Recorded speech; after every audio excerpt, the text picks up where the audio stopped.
இது இந்தோனேஷியாவில் இருக்கக்கூடிய ரொம்ப முக்கியமான மோனமெண்ட் இது. அது அவங்களுடைய நாட்டில் இருக்க ரொம்ப ஒரு அடையாளம் அப்படின்னு அவங்க வந்து சொல்லலாம். அப்படி இருக்கிற பகுதி மோனாஸ் அப்படின்னு சொல்கிறாங்க. நம்ம ஊரில் இருக்க டெல்லியில் இருக்க இந்தியா கேட் மாதிரி இது வந்து இந்தோனேஷியாவுக்கு வரவங்க ரொம்ப முக்கியமாக வந்துட்டு போகக்கூடிய ஒரு இடம் அது. இவர் வந்து பிலிப்பைன்ஸ்லேருந்து வந்திருக்கக்கூடிய டூரிஸ்ட், சோலோ டூரிஸ்ட் தான். ஹேண்ட்வால் நம்ம கை ஹேண்ட்வால் சைஸ்.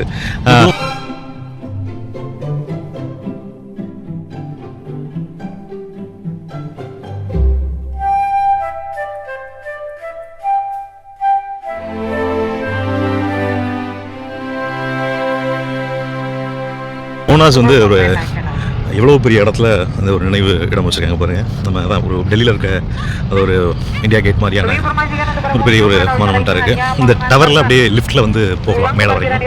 இப்போ நம்ம லிஃப்ட்டில் தான் போக போகிறோம். இங்கே அவங்க அந்த பாஷாங்கிற லாங்குவேஜ் மட்டும்தான் பேசுவாங்க. பெரும்பாலும் இங்கிலீஷ் வந்து தெரியாது. நம்ம அதிலே அவங்களோட அப்படி தான் மேனேஜ் பண்ணிகிட்ருக்கோம். இதுக்கான என்ட்ரன்ஸ் வந்து இங்கே இல்லை. அந்த கெலூர் அப்படின்னு போட்டிருந்தாங்கன்னா அது வந்து எக்ஸிட்னு இருக்கும் இங்கே பாஷாவில். இது ஆனந்த் பேசிகிட்டு இருக்கும்போது சொன்னால் அது வந்து பின்டு மசூக் அதோட என்ட்ரன்ஸ் வந்து இங்கே தான் போட்டிருக்காங்க. ஐ திங்க் நம்ம இதில் தான் வந்து உள்ளே போகணும் அந்த என்ட்ரன்ஸ் வழியாக. இப்படியே வந்தால் அண்டர் கிரவுண்டில் ஒரு ரோடு போகுது. இது வழியாக கீழே போய் தான் அந்த இதுக்கு நம்ம டிக்கெட் இங்கே எடுக்கணும்.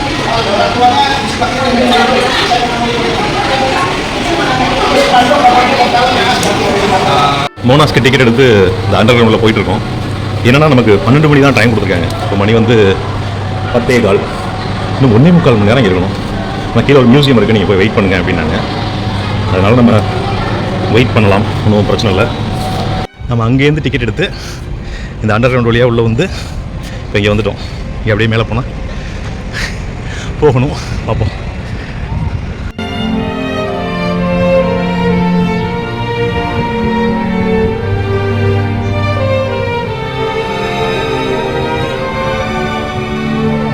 வரோம். இதுக்குள்ள ஒரு ஸ்பெஷல் பாருங்கள். படியில் இறங்க முடியாதவங்களுக்கு ஒரு சின்ன லிஃப்ட் மாதிரி வச்சுருக்காங்க. அந்த லிஃப்ட் அப்படியே இறக்கி கொண்டு போய் அவங்க விட்டுருவோம். அந்த ஸ்டெப்ஸில் இறங்க முடியாதவங்களுக்கு அதெல்லாம் நல்ல விஷயம். அது ஏதோ ஸ்கூல் ட்ரிப் கூட்டு வந்திருக்காங்க. உள்ள ஒரு மியூசியம் இருக்குது. இந்தோனேஷியாவுடைய அந்த ட்ரைப்ஸ்லேருந்து ஆரம்பித்து அவங்களுடைய இன்றைக்கி இருக்கிற சூழல் வரைக்குமானது. அந்த குழந்தைங்க வந்து அழகாக என்ன குறிப்பு இருக்கோ அதை அவங்களோட நோட்டில் அழகாக எடுத்துகிட்டு இருக்காங்க. என்னென்னா அவங்களோட லெட்டர்ஸ் எல்லாமே வந்து இங்கிலீஷ் லெட்டர்ஸ், ஆல்ஃபபெட்ஸாக இருக்கும். அவங்களுடைய மொழி வந்து பாஷா. அப்படி தான் அவங்க எடுத்துகிட்டு இருக்காங்க பாருங்கள். அடுத்து அங்கே ட்ரைப்ஸ்க்கு அப்புறம் வந்து சைலர்ஸ் பண்ணுறாங்க. இது வந்து புத்த மதம் அங்கே வந்ததை பற்றியான குறிப்பு இருக்குது.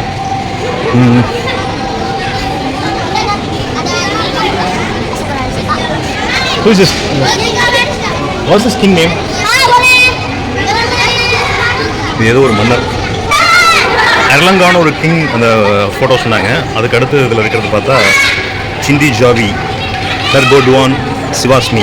இது புத்திசம் 1292 இங்கே எப்படி இருந்திருக்கு அப்படிங்கிறதுக்கான இடம். இது சும்பா பல்லவா அப்படின்னு போட்டிருக்காங்க. 1331. ஐ திங்க் பல்லவாஸ் நம்ம சொல்கிற அந்த பல்லவாஸ் தான் இங்கே வந்து பல்லவாப்பில் இருக்குது. இது 14th செஞ்சுரியோடது. இது 14th செஞ்சுரியில் அர்மடா பரங் மஜாபாஹிக் அப்படின்னு ஒரு நேம் போட்டு இங்கே போட்டிருக்காங்க. இது 1405 உட்சன் சின்னாக்கி மஜுபஹித் அப்படின்னு இருக்குது. இதுதான் ஒரு 14ஆம் நூற்றாண்டில் நமக்கு வந்து இங்கே இருந்த role of the Muslim boarding schools in uniting the nation அப்படின்னு போட்டிருக்காங்க. யுனைட்டிங் நேஷனுங்கிறத விட முஸ்லீம் அந்த கல்ச்சர் வந்து இங்கே தான் பரவ ஆரம்பிச்சிருக்கு. பெசன்ட்ரான் அப்படின்னு நகரத்தோட பேர். The battle of Sunda Kelapa, king of Pajajaran signed and agreement with Henrique Leme. இப்படியாக ஒரு 15ஆம் நூற்றாண்டு அதில் எப்படி இருந்திருக்கு. அப்புறம் பார்த்தா மகாசர் வார் 1664. அப்போ கன்ஸ் எல்லாம் வந்துச்சு பாருங்க. 1654லேருந்து 1668 வரைக்கும் கன்ஸ் எல்லாம் பயன்படுத்த ஆரம்பிச்சிட்டாங்க. இது மாதிரி டோட்டல் இந்தோனேஷியன் ஹிஸ்ட்ரியுமே வந்து இந்த மியூசியத்தில் இங்கே வச்சுருக்காங்க. நிறைய ஸ்கூல் குழந்தைங்க அவங்க பாட்டுக்கு வராங்க, வந்து பார்க்குறாங்க. அவங்களுக்கான ஒரு இடமாகவும் இது இருக்குது.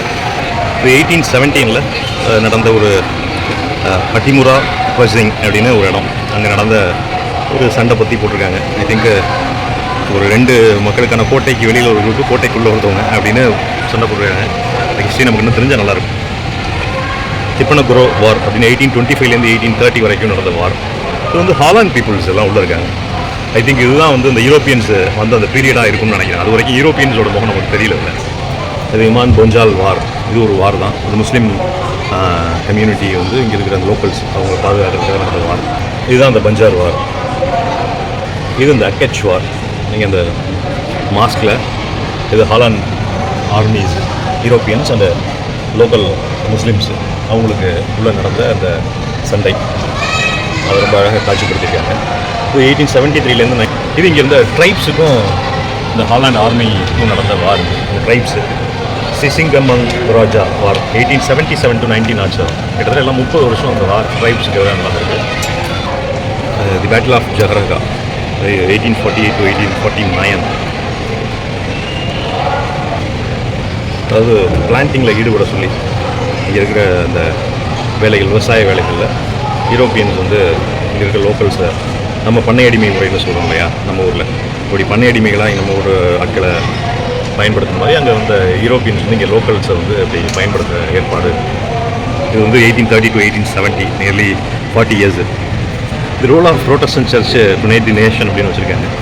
நீங்கள் வந்து ஒரு சைடு ஹாலாண்ட் பீப்புள் அவங்களோட பிரச்சனைகள் இருந்தாலும் கூட மிஷினரிஸ் வந்து அவங்களுடைய வேலைகள், அவங்க அந்த கல்வி, சுகாதாரம், இந்த வேலைகள்லாம் பண்ணாங்க இல்லையா, அதனுடைய அடையாளமாக சில இது வச்சுருக்காங்க. இது அநேகமாக இந்தியாவோட இப்படி பிரிட்டிஷு அந்த இடத்துல இங்கே ஹாலாண்டு, இந்தியன்ஸ் இருந்த இடத்துல இங்கே இந்தோனேஷியன்ஸு. இது வந்து ஒரு எஜுகேஷன் சிஸ்டம், ஸ்கூலிங் சிஸ்டம் ஜொக் 1947 ஜொகர்த்தாவில் எப்படிலாம் வந்துச்சு, எவ்வளோ பெண்கள் படிக்கிறாங்க பாருங்கள். 1947 ஐ திங்க் அதில் வந்து இந்தியாவில் கூட எவ்வளோ பெண்கள் வந்து படித்தாங்கலாம் தெரியல ஸ்கூல்ஸில். அப்போவே இந்த 1879 to 1904 அந்த மூமெண்ட் ஆரம்பிச்சிருக்கு. 1947 ஃபோட்டோ நமக்கு எப்படி சாவித்ரிபா பூலே அந்த இருந்த பீரியடில் இங்கே ஒரு மாதிரி ஒரு மூமெண்ட்டுங்கிறது நடந்து பெண்கள் படிக்கணும்னு கொண்டு வந்திருக்காங்க. இது ஒரு நேஷ்னல் ரிவைவல். இப்போ நம்ம ஊரில் இந்த ஒரு பிரிட்டிஷ் பீரியடில் இருந்த ஒரு பார்லிமெண்ட்ரி சிஸ்டம் மாதிரி உள்ளூர் ஆட்களையும் பிரிட்டிஷ் ஆட்களும் சேர்ந்து இருந்து ஒரு பார்லிமெண்ட் மாதிரியான ஒரு ஏற்பாடோடு இருக்காங்க. The emergence of an Indonesian intelligentsia led to the revival of national awareness. The idea of Dr.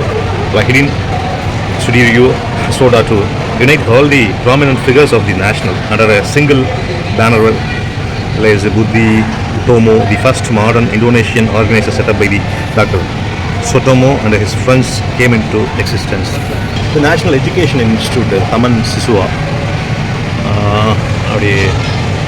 உருவாக்கியிருக்காங்க பொழுது அந்த பீரியடில் 1935 the first national congress for national education was held with the aim of stimulation of nation schooling and education. 1935 அதாவது இவங்க சுதந்திரம் கிடைக்கிறதுக்கு முன்னாடி இங்கிருந்த உள்ளூர் தலைவர்கள் சேர்ந்து பண்ணியிருக்காங்க.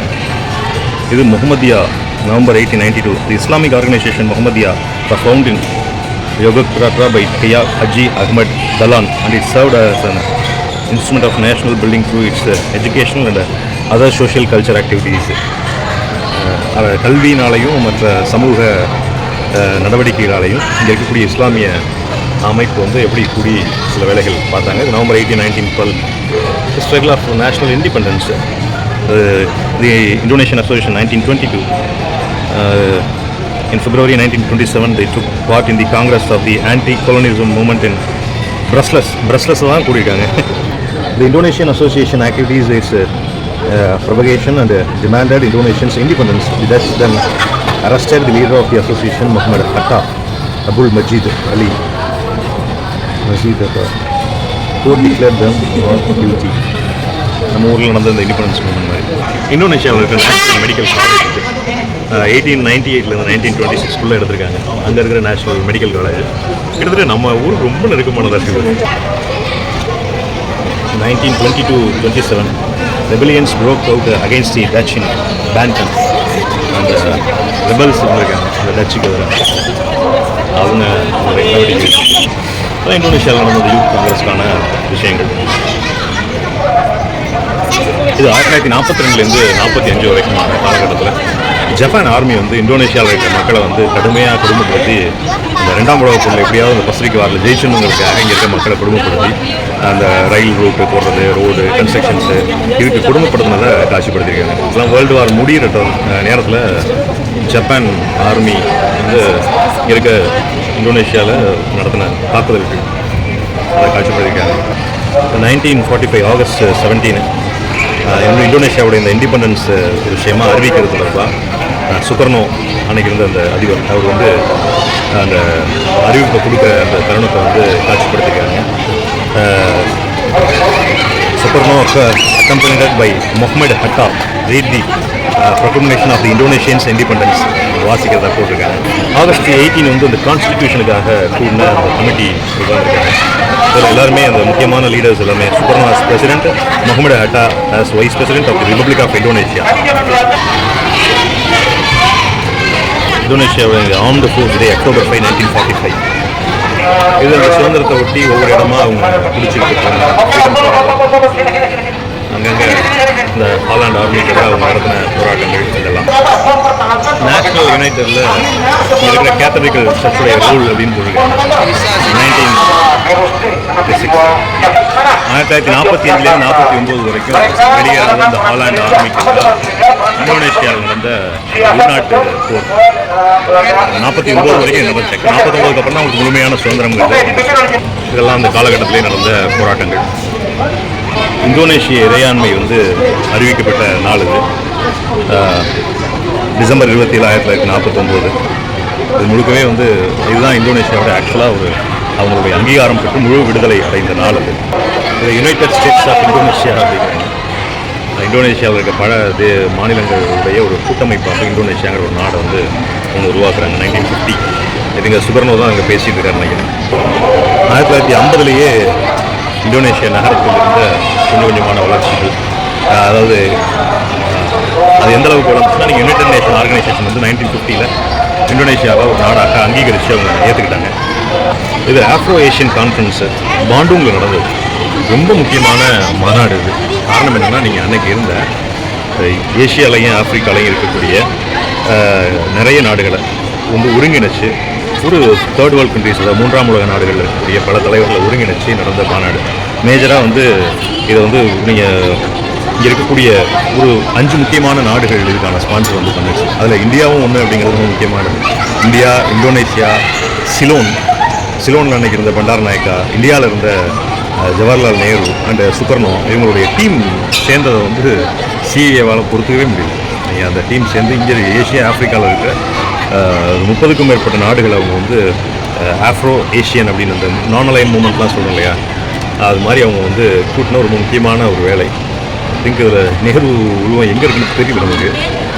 ஆனால் ஒரு இடத்துல முக்கியமான இடத்துல நேரு வந்து இதில் கலந்துக்கிட்டாரு அப்படிங்கிறது தான் முக்கியமானது. பாண்டூங்கில் வந்து ஆஃப்ரோ ஏஷியன் ஸ்ட்ரீட்னு ஒரு ஸ்ட்ரீட் இருக்குது. நம்ம அந்த எரிமலைக்கு போனோம் இல்லையா, அந்த ரூட்டில் இருக்கிறது தான் பாண்டூங். எவ்வளோ தலைவர்கள் இருக்கலாம், பல நாடுகளை சேர்ந்த தலைவர்கள், பல நாடுகளுடைய கொடிகள் இதில் இருக்குது. இந்த கொடிகளில்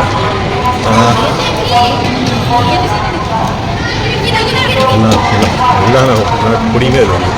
ஐ திங்க் அந்த ஒரு சென்டரில் ஒரு கொடி, அது இந்தியா கொடி மாதிரி இருக்குது. எல்லாமே கலர் ஒரு மாதிரி கலர் தெரியல. 1955 தான் இங்கே முதல் ஜென்ரல் எலெக்ஷன்கள் நடந்துச்சு. நமக்கு வந்து 47 சுதந்திரம் கிடச்சி, 51, 52 எலெக்ஷன் நடந்த மாதிரி உங்களுக்கு 49 முழுமையான சுதந்திரம் கிடச்சி, 55 எலெக்ஷனுங்கிறது நடக்குது. இது 1963 நடந்த ரொம்ப முக்கியமான ஒரு விஷயம் என்னென்னா, நீங்கள் யூஎனில் அந்த முறைப்படியான முழு அந்த இறையாண்மையை வந்து ஹாலாண்ட் அரசாங்கம் இங்கே இருக்கக்கூடிய இந்தோனேஷிய அரசாங்கத்துக்கு முழுசாக கொடுத்த நாள் மே 1, 1963. மே 1 நமக்கு தெரியும், மே தினம். அந்த நாளில் தான் அவங்க யூஎன் முன்னாடி இந்த முழுசாக கொடுத்துருக்காங்க. இது வந்து கம்யூனிஸ்ட் பார்ட்டிக்கு எதிராக கதகட்டி விடப்பட்ட ஒரு நடவடிக்கை.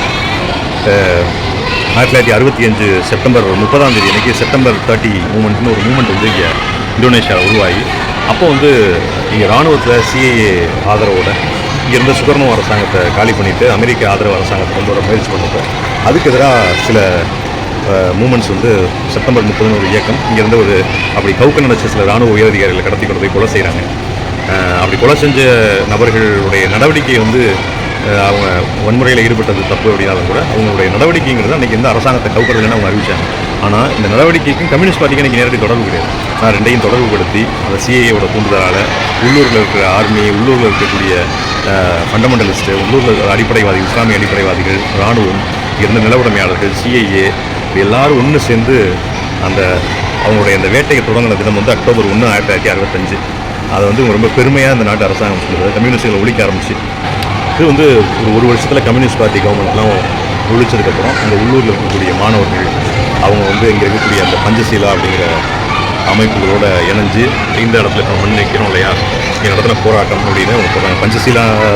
பஞ்சசீலியஸ்ட் ஆர்ம்டு ஃபோர்ஸ்னால் வேறு ஒன்றும் இல்லை, உள்ளூரில் இருக்கக்கூடிய கேங்ஸ்டர்ஸ், ரவுடிகளை அவங்க அரசாங்கமே அங்கீகரித்து அவங்கள வந்து ஒரு இராணுவத்தினுடைய ஒரு துணை இராணுவம் மாதிரி வச்சு இங்கே இருக்க கம்யூனிஸ்டுகளை ஒழிச்சதுக்காக நடந்த போராட்டம், அது ஒட்டி நடந்த விஷயங்களை அவங்க பார்க்குறாங்க. அங்கே படுக்கையில் படுத்திருக்கிறது வந்து அப்போதைய பிரசிடெண்ட்டான சுகர்னோ. அவர் ரொம்ப உடம்பு முடியாமல் இருக்கார். ஒரு உடம்பு முடியாமல் இருக்கும்போது நாட்டில் இவ்வளோ பிரச்சனை நடக்குது, ஆனால் இது எல்லாத்தையும் இராணுவம் கையில் எடுத்து நடத்திட்டு இருக்கு. சுகர்தோ நடத்துகிறாரு. சுகர்தோ என்ன பண்ணுறாரு, இங்கே இருக்கக்கூடிய அந்த தான் அதிபராகணும் அப்படின்னு சொல்லிட்டு அவர் படுக்கையில் வச்சுட்டு அவர்கிட்ட கையெழுத்து வாங்கிட்டு இவர் அதிபர் ஆயிடுறாரு. ஆனால் இதை வந்து ரொம்ப the written order of March 11, 1966ன்னு அப்படியே ரொம்ப ஒரு புலங்காயுதமாக அவங்க ஒரு சுகர்னோ வந்து சுகர்தோவை பொறுப்பு கொண்டு வந்தது. அதாவது அன்றைக்கி இருந்த கம்யூனிஸ்ட் ஆதரவு பிரசிடென்ட் வந்து உடல்நிலை சரியில்லாமல் படுத்திருக்கும்போது அவர்கிட்ட வலுக்கட்டாயமாக வாங்கின அதிகார மாற்றத்தை அவரே எழுதி கொடுத்த மாதிரி இவங்க அதை ஒரு காட்சிப்படுத்துகிறாங்க. அன்றைக்கி இருந்த பிரிட்டன் வந்து முதல்ல இந்தோனேஷியாவுக்கு எதிராக மலேசியாவோட சேர்ந்து ஒரு கூட்டு வச்சுருந்தாங்க. அந்த கம்யூனிஸ்டுகள் ஒழிக்கப்பட்டதுக்கப்புறம் பிரிட்டனும் வந்து இந்தோனேஷியாவுக்கு ரொம்ப ஒரு ஆதரவு தெரிவிக்க ஆரம்பிச்சிச்சு. அவங்களுக்குள்ள இருந்த அந்த ஒரு பிரச்சனைகளும் நிறைவு செஞ்சு அவங்க வந்து கூடுற ஒரு கூட்டத்தினுடைய நினைவு 1969 அதை காட்சிப்படுத்தியிருக்காங்க. இந்த மியூசியம் உள்ளேருந்து அப்படி வெளியில் வந்துட்டாங்க. அப்படியே அந்த பில்டிங்கில் வந்துட்டோம். அங்கே நம்ம டிக்கெட் எடுத்தோம்.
ஸ்கூல் ப்ரோக்ராம் வந்திருக்காங்க.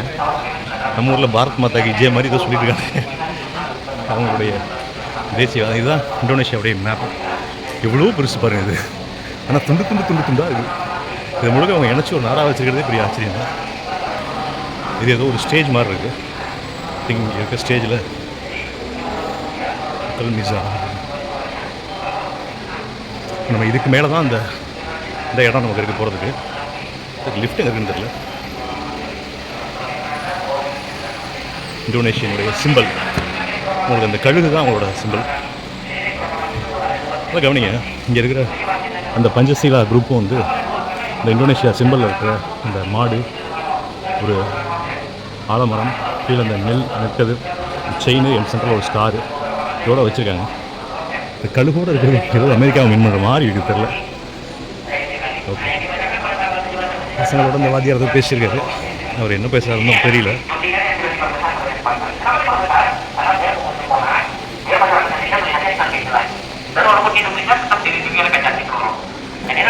Jadi di ruang kemerdekaan ini ada bentuknya seperti kubus, ada 4 sisi, ada 4 atribut yang nempel di setiap dindingnya. Nah, setiap dindingnya ini mempunyai atribut, 3 atribut diantaranya dan 3 diantaranya dilapisi lemas dengan bobot 22 kg. Salah satunya dalam pintu gapura ini, yang berbentuk seperti wajah barong, mempunyai 2 mata, 1 hidung dan 1 mulut. Mulutnya terbuka lebar, di dalamnya menjepit dokumen teks proklamasi yang dibuat pada tahun 1964. Jadi total berat emas yang ada di ruang kemerdekaan ini beratnya ada 22 kg. Itu saja penjelasan singkat tentang ruang kemerdekaan ini. Untuk teman-teman dari MTSI, kita bisa bergeser ke sisi selanjutnya, Garuda Pancasila. Yuk, kita bergeser.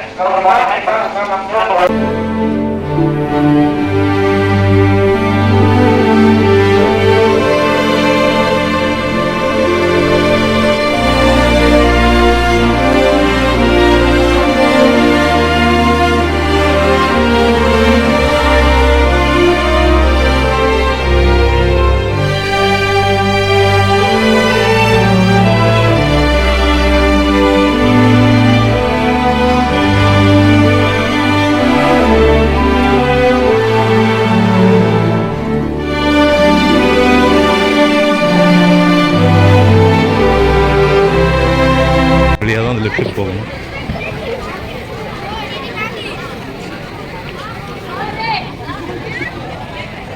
இது வழியாக தான் லிஃப்ட்டுக்கு போகணும். இது 2 மணி வரைக்கும் நடந்து வரலாம். நடந்து வந்து இதுக்கு மேலே தான் லிஃப்ட்டு.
இது ஃபஸ்ட் ஃப்ளோர்லேருந்து ஃபஸ்ட்டில் செகண்ட் ஃப்ளோர் வரைக்கும் வருது. இதுக்கப்புறம் அப்படியே பார்த்தா இதுக்கு மேலே அப்படியே லிஃப்ட்டில் போகணும். இதுக்கு மேலே அந்த டாப் வரைக்கும் லிஃப்ட்டில் போகலாம். இங்கேருந்து பார்த்தாலே கிட்டத்தட்ட இந்தோனேஷியா எல்லாம் தெரியுது. அதுக்கு மேலே போகிறதுங்கிறது இன்னும் டாப்பு. அங்கே தூரத்தில் தெரியுது அந்த சர்ச்சும், அது பக்கத்துலேயே ஒரு பெரிய மசூதி, அது பக்கத்தில் ஒரு சர்ச் இருக்குது. அந்த மசூதி வந்து இந்த இது வேர்ல்ட்லேயே பெரிய மசூதி இருக்கிற இடம். 2 லட்சம் பேர் கூடலாம் அப்படின்னு சொல்கிறாங்க. இதுதான் நம்ம டிக்கெட் வாங்கிட்டு மேலே வந்து அப்படியே சுற்றி பார்த்தா இவ்வளோ பெரிய இடத்த அப்படியே பார்க் மாதிரி எடுத்து வச்சுருக்காங்க. எந்த உட்காந்தா பாட்டுக்கு பொழுது ஓடிட்டுருக்கும். ஒரு ஹவானாவில் இருக்க கியூபா ஹவானாவில் இருக்க ஒரு இடம் மாதிரி. ஒவ்வொரு இடத்துலையும் ஒரு அது என்ன ஒரு சிட்டி சென்டர்னு சொல்லுவோம் இல்லையா, நகரின் மையங்கிறது. அது மாதிரி இந்த இந்தோனேஷிய நகரின் மையம் வந்து இந்த மோனாஸோட கதை பார்த்தா அது ரொம்ப ஒரு எழுச்சியான கதை. பட் ஆனால் இந்த இன்றைக்கி வந்து அதை அப்படி சொல்ல முடியல. ஆனால் இங்கே நடந்த படுகொலைகள் வந்து வேறு மாதிரியான ஒரு மனநிலையை நம்ம கொண்டு வந்துருச்சு. பாருங்க,